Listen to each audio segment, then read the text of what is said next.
বাইরে কি সুন্দর ঝুম বৃষ্টি হচ্ছে, আর এই বৃষ্টির মধ্যে খিচুড়ি খেতে কার না ভালো লাগে। তো আসসালামু আলাইকুম, সকলে কেমন আছেন? আশা করি ভালো আছেন। তো বৃষ্টির দিনে আমি আপনাদের সঙ্গে মাংস দিয়ে খিচুড়ি রান্নার রেসিপি নিয়ে চলে এসেছি। তো বন্ধুরা, এই যে দেখুন, আমি কিন্তু আজকে এটা মুরগির মাংসতে রান্না করব। এই জন্য সব উপকরণগুলো আমি আগে থেকে রেডি করে নিয়েছি। আর বাইরে যেহেতু বৃষ্টি হচ্ছে, সেহেতু খিচুড়ি খেতে কার না ভালো লাগে। তবে এই খিচুড়িটা যদি হয় গরুর মাংস কিংবা মুরগির মাংস, তাহলে তো কোনো কথাই নেই বন্ধুরা। তো চলুন রান্না শুরু করি। আমি আজকে মুরগির মাংস দিয়ে খিচুড়ি রান্না করব, এই জন্য সমস্ত উপকরণগুলো আগে থেকে রেডি করে নিয়েছি। আর যে দেখুন, চুলায় কিন্তু আমি একটা পাতিল বসিয়ে দিয়েছি। তো রান্নাটা আমি আজকে এই হাঁড়িটার মধ্যেই করব। তো খিচুড়ি কিন্তু আজকে ভুনা খিচুড়ি রান্না করব মুরগির মাংস দিয়ে, এজন্য আমি পরিমাণ মতো তেল দিয়ে নিয়েছি। তো এর ভিতরে গোটা এলাচ দারচিনি দিয়ে নিয়েছি। এরপরে যে পেঁয়াজগুলো আমি কুচিয়ে রেখেছিলাম, সে পেঁয়াজগুলো সুন্দর মতো নেড়ে নেব। এটা কিন্তু লাল লাল ভাজা হবে না, কিন্তু একটু নরম হওয়া পর্যন্ত ভাজতে হবে। তো বৃষ্টির দিনে ভুনা খিচুড়ি খেতে কার কার ভালো লাগে একটু অবশ্যই কমেন্টে জানাবেন। তো এখন যেহেতু আষাঢ় মাস, বৃষ্টি হওয়া স্বাভাবিক ব্যাপার। তো প্রায় প্রতিদিনই মনে হয় খিচুড়ি খাই। তো এক এক দিন আপনারা এক এক রকমভাবে খিচুড়ি রান্না খেয়ে দেখতে পারেন। তো আমি আজকে যেহেতু মুরগির মাংস দিয়ে খিচুড়ি রান্না করতেছি, আপনারা অবশ্যই এই বর্ষার দিনে বাসায় চেষ্টা করবেন। আশা করি আপনাদের খেতে খুব ভালো লাগবে। তো বন্ধুরা, যেহেতু আমি মাটির চুলায় রান্না করতেছি, একটু ধোয়ার কারণে অসুবিধা হচ্ছে। তো যে দেখো, আমার কিন্তু পেঁয়াজটা কিন্তু ভাজা হয়ে গেছে। এরপরে কিন্তু আমি বাটা মশলা এক এক করে সব কিছু দিয়ে দেব। তো খিচুড়িটা রান্নার জন্য আমি মশলা, রসুন, পেঁয়াজ, কাঁচামরিচ, এলাচ, দারচিনি, আদা এইগুলো, আর জিরা, এগুলো বেটে নিয়েছি। এই মশলাগুলো কিন্তু আমি দিয়ে এবার ভালো করে কষায় নেব। তো মশলাটা কিন্তু আমার কষানো হয়ে গেছে। আমি একই পাতিলের মধ্যে সবটাই রান্না করব। তো যে দেখো, আমি মুরগির মাংসটা দিয়ে নিয়েছি। এখানে মুরগির মাংস প্লাস মুরগির চামড়া সবই দেওয়া আছে। তো দেখো, আমি এই মাংসটা কিন্তু একই পাতিলে খিচুড়ি এবং মাংস দুটোই রান্না করব। তো এই জন্য একটু বড় সাইজের পাতিল নিয়েছি।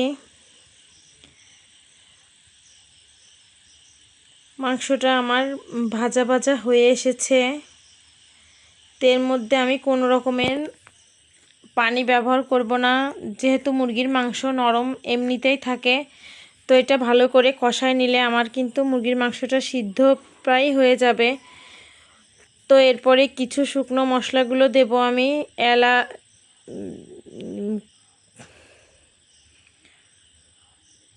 লবণ, পরিমাণ মতো লবণ, হলুদ, জিরা গুঁড়া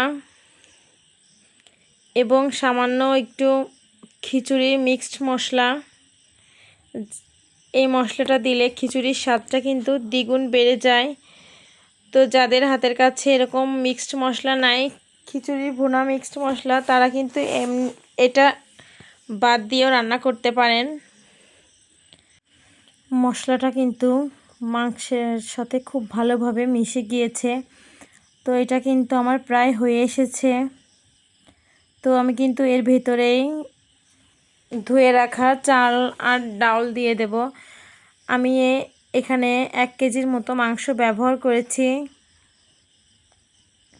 তো আমি চাউলও কিন্তু 1 কেজি দিব। তো বন্ধুরা, যারা আমার চ্যানেলে নতুন আছো, যারা এখনও চ্যানেলটিকে সাবস্ক্রাইব করনি, প্লিজ সাবস্ক্রাইব করে আমার পাশে থেকো। এবং যারা আমার রেগুলার ভিডিও দেখো আপুরা, তোমাদেরকে অসংখ্য ধন্যবাদ। তোমরা অবশ্যই একটা লাইক দিয়ে আমার ভিডিও দেখা শুরু করো। তো যে দেখো, আমি কিন্তু ধুয়ে রাখা চাউল এবং ডাউল একসঙ্গে মিক্সড করে দিয়েছি। এবার সুন্দর মতো নাড়তে হবে। এই চাউলটা কিন্তু আমি এভাবেই ভুনা ভুনা করব। তো বৃষ্টির দিনে কার কার বাড়িতে আজ খিচুড়ি রান্না হয়েছে একটু অবশ্যই কমেন্টে জানায়ও। তো দেখো আমি কিন্তু খুব সুন্দর করে মাংসটার সঙ্গে চাউল এবং ডাউল ভালো করে মিশিয়ে নিচ্ছি। তো একটু ঘন ঘন নাড়তে হবে যাতে নিচে পাতিলে লেগে না যায়। তো বন্ধুরা বৃষ্টির দিনে এটা কিন্তু খেতে খুব সুস্বাদু লাগে, আর এতে যেহেতু মাংস ব্যবহার করা হয়েছে রান্নাটায়, তো খেতে আরও স্বাদটা আরও বেশি ভালো লাগবে। তো আমার চাউলটা কিন্তু প্রায় ভাজা হয়ে গেছে। এর ভিতরে আমি পরিমাণ মতো পানি দিয়ে দেব। পানিটা ঠান্ডাও দিতে পারেন অথবা গরম পানিও করে দিতে পারেন। আমি কিন্তু রান্নায় ঠান্ডা পানি ব্যবহার করছি। তো চাউল এবং ডাউলের অনুমান করে যতটুকু পানি প্রয়োজন ততটুকু দেব। তো আমি একবারে পানিটা দিব না, আমি অল্প করে পানি দিয়ে ভালো করে একটু নাড়াচাড়া করে নিয়ে তারপরে বাকি পানিটা দিয়ে দেব যতটুকু লাগে ঠিক ততটুকু।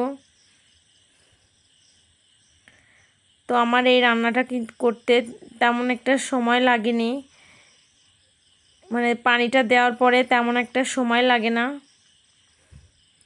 তো যে দেখো আমি কিন্তু ভালো করে পানিটা দেওয়ার পরে খিচুড়িটা কিন্তু ফুটে এসেছে। তো আর একটু সময় লাগবে হতে। তো আমি রান্নায় শেষে সরিষার তেল ব্যবহার করছি, এটা কিন্তু খিচুড়ির স্বাদটা আরও দ্বিগুণ বাড়িয়ে তোলে।